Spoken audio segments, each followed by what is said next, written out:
जू रहा था और मैं परेशान हो रहा था। अगर मेरे बस की बात होगी तो मैं उसी वक्त, उसी क्षण, उसी समय इस बात का ऐलान मैं कर देता कि जाओ बाबू, तुम्हारा पोर्टल पर तुम्हारा नाम चढ़ गया है। लेकिन मेरे साथ कुछ मजबूरी है, लेकिन फिर भी मैं मजबूरी से मुकाबला कर रहा हूँ। कल भी जो हायर अथॉरिटी है उनसे हमारी बातें हो गई हैं। इंशाअल्लाह सुम्मा इंशाअल्लाह आपका काम होगा, जरूर काम होगा, ना उम्मीद नहीं।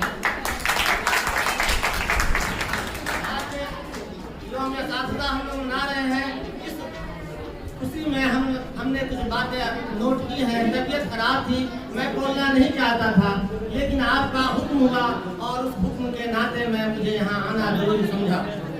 माहिर तालीम, फलसफी और मशहूर व मारूफ सियासी रहनुमा डॉक्टर सर्वपल्ली राधाकृष्णन को 5 सितंबर 1888 को तमिलनाडु के एक छोटे से गांव त्रिमोनी में एक ब्राह्मण खानदान में हुआ था। उनके वालिद का नाम सर्वपल्ली वीरास्वामी था और मालदा का नाम सत्यामा था। राधाकृष्ण ने 16 साल की उम्र में अपनी चचेरी बहन शिवकामो से शादी की थी, जिनसे उनकी 5 बेटियां और 1 बेटा पैदा हुआ। डॉक्टर राधाकृष्ण का बचपन त्रिमोनी गांव में गुजरा। वहीं से उन्होंने अपनी तालीम का शुभारंभ किया, आगाज किया। मजीद तालीम के लिए उनके वालिद ने electrician missionary institute Lothal mission school Tirupati में दाखिल कर दिया, जहां वो 1893 से 1900 तक जेर तालीम रहे। 1900 में doctor Sarvepalli Radhakrishna wheeler college में से तालीम हासिल की।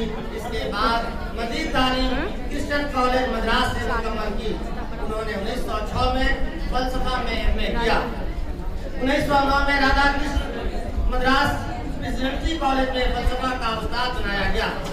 1916 में वो इसी कॉलेज में फलसफा के असिस्टेंट प्रोफेसर बन गए। 1918 में वो मैसूर यूनिवर्सिटी की तरफ से फलसफा के प्रोफेसर मुंतखब कर लिए गए। इसके बाद वो इंग्लैंड ऑक्सफोर्ड यूनिवर्सिटी में हिंदुस्तान की तरफ से फलसफा के उस्ताद चुन लिए गए। डॉक्टर राधाकृष्ण तालीम को बहुत अहमियत देते थे। तालीम की तरफ उनके रुझान ने एक मजबूत शख्सियत अता की थी।